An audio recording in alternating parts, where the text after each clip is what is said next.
Vous perdez beaucoup d'argent si vous ne mettez pas en place d'email marketing sur votre boutique e-commerce. Est-ce que vous saviez qu'un email collecté, ça va vous rapporter entre 10 et 40 $ de chiffre d'affaires? Et ça, c'est pas moi qui le dis. Il y a eu plusieurs études de HubSpot ou Campaign Monitor qui rapportent que 1 € investi en email marketing va vous rapporter entre 38 et 44 $. Que vous fassiez ou non de la publicité, l'email marketing, ça va vous aider à convertir vos prospects. Que vous ayez une marque, que vous fassiez du dropshipping ou bien que vous fassiez du print on demand, vous devez au minimum mettre en place 3 séquences mail qui sont indispensables. Ces 3 flows essentiels sont la séquence de bienvenue, la séquence de panier abandonné et la séquence de remerciement plus upsell. Dans cette vidéo, je vais vous présenter ces 3 flows et je vais également vous montrer comment j'ai personnellement automatisé la création de ces 3 flows sur ma boutique de print on demand IA automatisée Animal Puzzles. Avant toute chose, si vous ne savez pas trop ce que c'est tous les flows, tout ce que c'est Klaviyo, les emails marketing, les emails de bienvenue, etc., j'avais à l'époque rédigé un e-book assez complet que vous pouvez retrouver en description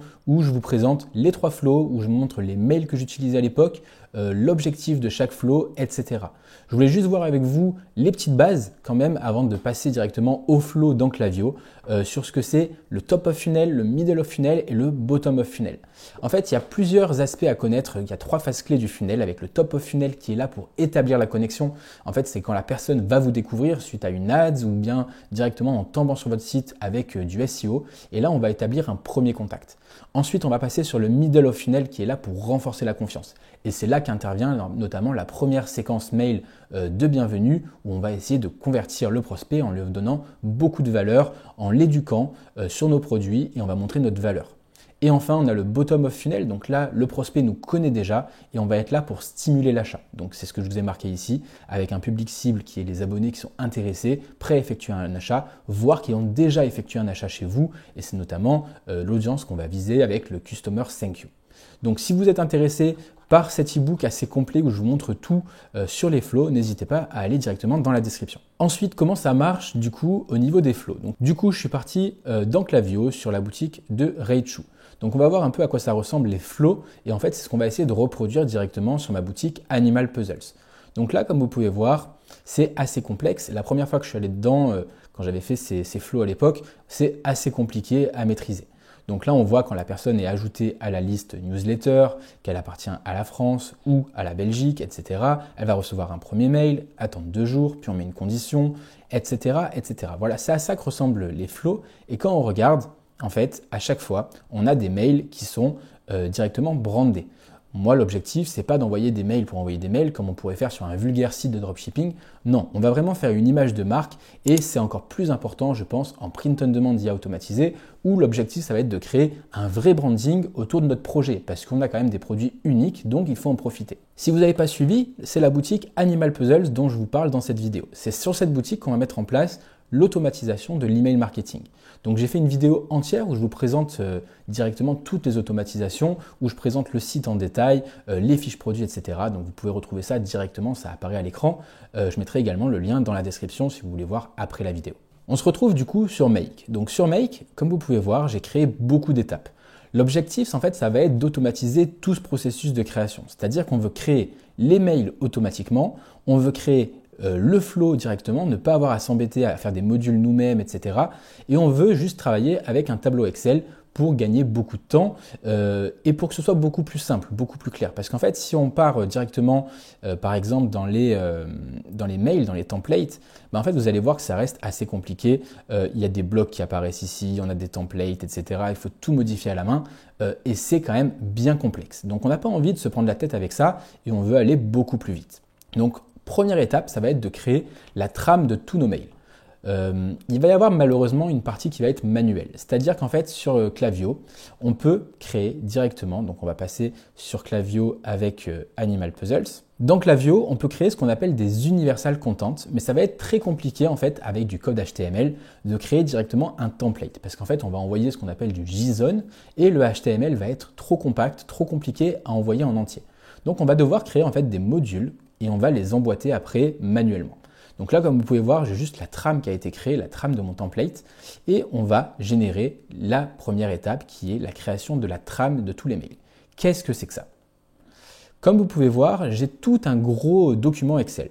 Donc ici, c'est ce que j'appelle le setup. Donc là, en fait, ça va être le branding de notre marque. Quelle est la couleur de notre marque? quelle est la couleur du texte que l'on veut sur le fond de la marque. Admettons que vous ayez une couleur de la marque qui est rouge, en fait on voudrait peut-être mettre du blanc. Moi en l'occurrence c'est du vert et du coup je mets du blanc. La couleur de notre bouton numéro 1, la couleur du texte sur le bouton, donc c'est très important voilà, pour que ce soit lisible, etc. Couleur du bouton 2, couleur du texte et l'URL de notre site. Ensuite, on a les conditions. Donc les conditions, c'est ce qui va nous permettre de nous dédouaner, c'est-à-dire qu'en fait, on va dire à la personne que son mail est dans notre base de données, qu'il reçoit des messages pour telle raison, on va mettre les coordonnées de notre société, etc., etc. Donc tout ça est fait dynamiquement, il y a juste en fait à changer les champs. Si jamais je veux recréer demain une nouvelle boutique, j'aurai simplement à changer le nom de ma marque, etc., changer éventuellement ma société et tout est OK. Ensuite, on va définir également nos réseaux sociaux. Donc là, j'ai simplement mis Instagram, Pinterest et Facebook et j'ai mis les URL du logo de chaque réseau social et c'est parti. Ensuite, ça, on le verra après. Donc, on va créer la première chose qui est du coup la trame. Donc là, on crée la trame, ça se fait très rapidement. Et maintenant, on peut retourner dans Animal Puzzles, on va actualiser. Et là, c'est une des deux étapes manuelles. Il y a deux étapes à faire manuellement. Donc, on va éditer ce template. Et on va simplement aller dans Universal. Donc là, comme on peut voir, on a Content qu'on met là. Donc là, on a bien le branding, les couleurs de ma marque qui ont bien été faites. Et on a ensuite le réseau social. Donc là, c'est pareil. Voilà. Là, on peut exit. Petite chose à faire très importante avant d'exit, donc c'est d'aller récupérer cette petite donnée, donc le numéro du template. Et le numéro du template, on va le mettre directement dans Modèle. À partir de là, on va arriver à l'étape 2. L'étape 2, ça va être de cloner ce template. Donc comme vous avez pu voir, on va créer plusieurs flows qui ont également plusieurs mails. Qu'est-ce que ça veut dire?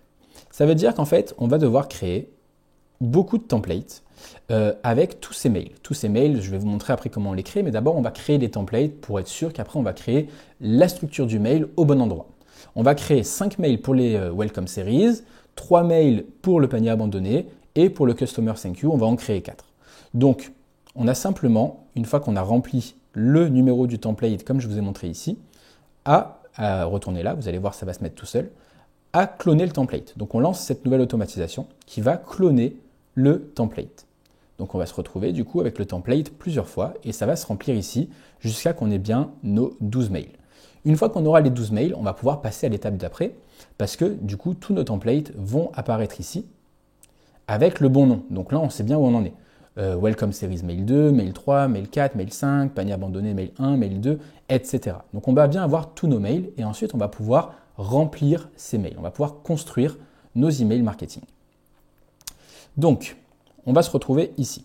Donc première étape, c'est le setup des images. Donc en gros, pour mes mails, je vais utiliser plusieurs images pour le branding. Donc par exemple, là j'ai des images qui sont là simplement au début des mails pour faire du branding, donc pour que ce soit joli, et j'ai des images en fin de mail pour la collection, donc pour renvoyer vers une collection. Donc là, par exemple, j'ai l'URL qui renvoie vers les puzzles adultes.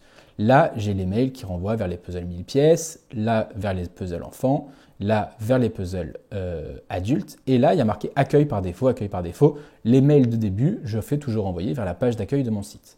Etc., etc. Là, on a de l'image de valeur. Donc, si vous voulez voir, c'est ça que j'ai créé comme image. Donc, avec un avis client, avec du coup un beau petit branding. Et là, image des réseaux sociaux pour nous rejoindre sur les réseaux. Donc là, également créé. Je l'ai mise dans Shopify et j'ai récupéré l'URL de l'image. Donc là, c'est très facile à mettre. Ensuite, tout ce qui est en rouge, en fait, c'est ce qui va être généré automatiquement par rapport au code promo, par rapport au bonjour qui est hello ici, et les emails d'expéditeurs, etc. Donc tout ça, c'est la setup dès le départ. Et ensuite, tout ce qui est en rouge, du coup, il ne faut plus toucher. Moi, je l'ai déjà fait, mais en fait, il n'y a plus qu'après à modifier directement les champs. C'est-à-dire que quand je vais recréer une nouvelle boutique derrière, je vais par exemple marquer Welcome to the Weichu Family, typiquement. Voilà, et après, il y a juste à modifier un petit peu par rapport à mes envies, par rapport à ce que je veux dire dans mes mails. Mais toute la structure a été beaucoup travaillée à l'époque. Je sais que la structure est bonne et j'ai plus qu'à modifier. Donc par exemple, dans ce mail numéro 3 que vous verrez dans l'ebook, c'est un mail en gros qui est là pour lever les objections avec une FAQ. Du coup, je vais faire une FAQ qui s'adapte directement à Animal Puzzles. Donc pareil pour le mail 4, mail 5, etc. Donc tout ça, je le configure de base pour les paniers abandonnés, pour le Customer Thank You et pour le Welcome Series. Donc on en est là. Donc comme vous pouvez voir, on a tous les templates qui sont créés. Hop, tout est créé. Et maintenant, on va pouvoir lancer du coup le Welcome Series. Donc ça va nous créer en fait chaque template universel, chaque bloc. Et c'est ça qui va être la deuxième partie manuelle ensuite qu'on va devoir faire pour chacun des flows, pour chacun des mails qu'on va créer. Donc je vais vous montrer ça, ce sera la petite partie manuelle un peu longue, ça prendra une petite dizaine de minutes, mais malheureusement l'API de Klaviyo ne nous permet pas en fait de concaténer directement les templates. On est obligé de le faire à la main pour le moment. Donc là, tout se crée. Et ensuite, celui-là, Customer Thank You, on va également le créer. Tac. Donc voilà. On arrive ensuite dans Klaviyo. Donc dans Klaviyo, vous allez voir les templates n'ont pas bougé. Qu'est-ce qui est de nouveau? Il y a le Universal Content. Donc là, on a bien en fait tous nos blocs qui ont été créés. Comment on fait ensuite? On va partir avec celui-ci, je vais vous expliquer et après je passe en mode accéléré pour ne pas vous faire perdre du temps à regarder quelque chose qui n'a pas trop d'intérêt. Donc on arrive dans Edit Template et on va dans Universal. Donc là, on va chercher WS1. Et en fait, ça veut dire WS1, ça correspond à WS Mail 1. On voit du coup qu'il y en a 6 et on va tous les afficher. Donc, on met l'image 1 ici, on retourne là et c'est un peu long à faire parce que Klaviyo nous fait toujours revenir à la page d'accueil. Ça pourrait être plus rapide, mais bon, globalement, ça va assez vite. Je vous laisse imaginer le temps que ça prendrait de faire ça à la main à chaque fois. Donc, sincèrement, en 7-8 minutes, normalement, tous les templates seront faits. Donc, en gros, maintenant, on prend le numéro 3. Tac, où est-il? Donc là, on a le code de bienvenue. Au niveau des codes, je vais vous montrer où ça se passe dans Klaviyo, parce que ça, il faut le définir à la base. Donc, WS1-4, acheter maintenant. Hop, avec le code qui est rentré là-dedans également. WS1-5, info exclusive. Et ensuite, on a le WS1-6, le bouton des nouveautés. Donc là, il s'appelle comme ça, mais en fait, c'est plutôt Discover Now. Donc là, voilà, on a du coup notre template de mail qui est prêt. On peut sortir, il est parfait. Tout a bien été défini. Donc là, on va exit et je vais en profiter pour vous montrer directement comment ça marche au niveau des coupons. Donc dans les coupons, en fait, j'ai simplement créé WS1, WS2, PA, CTY. Comment ça marche? On met créer Shopify coupon, on lui donne un nom. Donc par exemple test, hop, pourcentage, on met 10% par exemple, et là on peut le faire directement quand on l'envoie et au bout de 2 jours, le coupon expire. Et ça fait que ça va faire un coupon unique qu'on va pouvoir utiliser à chaque client de manière différente. Voilà. C'est tout expliqué ici si vous voulez aller voir. Donc là, moi je reviens sur mes templates. Et je vais simplement modifier tous les templates et on se retrouve ensuite pour la création des flows.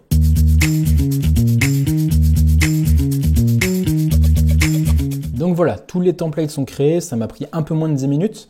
Donc c'est dommage que pour l'instant l'API ne propose pas encore de tout concaténer avec les ID des templates, mais je pense que ça viendra et on gagnera beaucoup de temps parce que voilà, il y a quand même encore un petit risque d'erreur, etc. Faut pas se tromper, mais globalement ça va assez vite.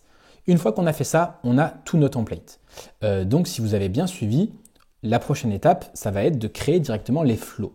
Donc pour créer les flows, il y a plusieurs choses à faire. C'est-à-dire qu'on va juste setup quel pays on veut, donc quels pays sont concernés par les flows. Est-ce que par exemple, si on crée la séquence en anglais, on veut que ce soit que pour les United States, est-ce qu'on veut que les Français reçoivent aussi, etc. Donc ça, j'ai donné la possibilité ici de le définir. Est-ce que je veux que ce soit draft, donc en brouillon, ou est-ce que je veux que ce soit live? Et après, c'est tout ce qu'on a à définir ici. Tout va aller se prendre directement là, donc c'est-à-dire les titres, on les a définis ici, et l'aperçu du mail également. Donc on arrive maintenant dans la création des flows et on va commencer avec le flow Welcome Series. Donc ça va aller chercher du coup les informations et on est bien dans 2 pays parce qu'on a marqué United States et Angleterre et hop, c'est bien créé. Donc on fait pareil avec le flow de panier abandonné qui est un peu plus compliqué parce qu'en fait on a dû chercher l'ID du checkout started et du placed order. Donc c'était un peu plus complexe mais c'est bon, ça a bien été créé. Et enfin, on a la création du dernier flow qui est le Customer Thank You qui va se créer du coup automatiquement également. On va retourner dans Klaviyo et maintenant on va aller voir que nos flows vont apparaître et qu'ils auront évidemment les bons mails. On va partir sur le Welcome Series pour commencer. Donc on voit que c'est bien lorsque quelqu'un est ajouté à la newsletter, qu'il est aux États-Unis ou Angleterre. Donc les deux sont OK. Et là, après, on a bien le bon sujet, le bon preview et on a bien le bon mail qui est affecté. On attend 2 jours. Donc là, si la personne, elle a ouvert le mail, on passe au mail 2. Sinon, on reste sur le mail 1 et on réattend 2 jours. Donc là, c'est exactement le même mail 1. Le mail 2, hop, on a un nouveau mail qui est bien le rappel du code promo. Ensuite, on a le mail 3 qui est ici avec la FAQ. Le mail 4, on a du storytelling sur Diane. Donc hop, tout est nickel. Donc si on regarde par exemple le mail, vous allez voir que normalement tout fonctionne bien. C'est-à-dire que là, on peut cliquer sur Buy Now. Là, j'ai un petit souci, il faudra que je règle. Mais en gros, normalement, quand on clique sur l'image, on est censé être redirigé directement vers l'image. Et c'est là où l'automatisation prend tout son sens. Parce que j'ai rajouté un petit détail qui me permettra du coup de modifier par la suite. C'est que j'ai rajouté la possibilité de modifier les mails. C'est-à-dire qu'en fait, si on choisit de modifier une donnée à un moment donné, dans notre tableau Excel, on va juste pouvoir lancer cette automatisation, mettre que là, on veut bien modifier avec OK, et c'est bon, ça va partir dans la branche de modification. Donc ça, c'est super, ça veut dire que les mails peuvent être dynamiques dans le temps. Je ne suis pas obligé de rester figé sur mes images, sur les catégories, je peux toujours faire ça, faire varier sur le temps, ce qui pourrait me permettre de faire de l'A/B testing notamment. On repart du coup dans nos flows. On a par exemple le mail numéro 5 également qui a bien fonctionné. Je vais vous montrer pour terminer un autre flow avec notamment les paniers, le Customer Thank You par exemple, où on a un conditional split ici. Là, c'est lorsque quelqu'un a placé une commande. Et là, en gros, c'est soit il a commandé une fois, soit il a commandé plus de fois. Et en gros, ça va partir sur des mails différents. Encore une fois, les titres sont bien marqués, tout est bien marqué, l'expéditeur, etc. Et tout est bien brandé. Donc c'est génial, ça fonctionne parfaitement. Et voilà à quoi ça sert cette automatisation qui me fait gagner un temps fou sur mes shops. Je le rappelle, j'ai fait une vidéo où je vous montre toute l'automatisation, où je vous dévoile le site Animal Puzzles. Donc n'hésitez pas à aller voir. J'ai eu beaucoup de demandes sur une éventuelle formation sur le print on demand IA automatisé. Pour le moment, ce n'est pas d'actualité, mais vu la demande, ça arrivera forcément au mois d'avril-mai. C'est pour ça que j'ai ouvert une liste d'attente directement dans la description. Donc si ça vous intéresse, n'hésitez pas à vous inscrire sur la liste d'attente et vous serez les premiers avertis lorsque je sortirai ça.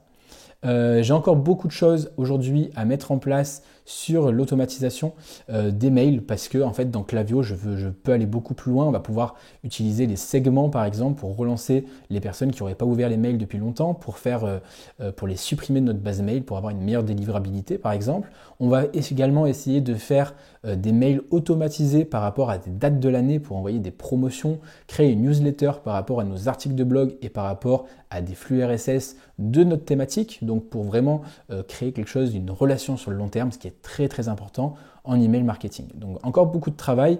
Évidemment, il y aura d'autres vidéos sur le sujet. Donc n'hésitez pas si vous avez la moindre question, la moindre idée de quelque chose que vous voudrez que je automatise pour un e-commerce. N'hésitez pas à me le dire dans les commentaires, je suis preneur. Je vous dis à très vite. C'était Romain. Ciao!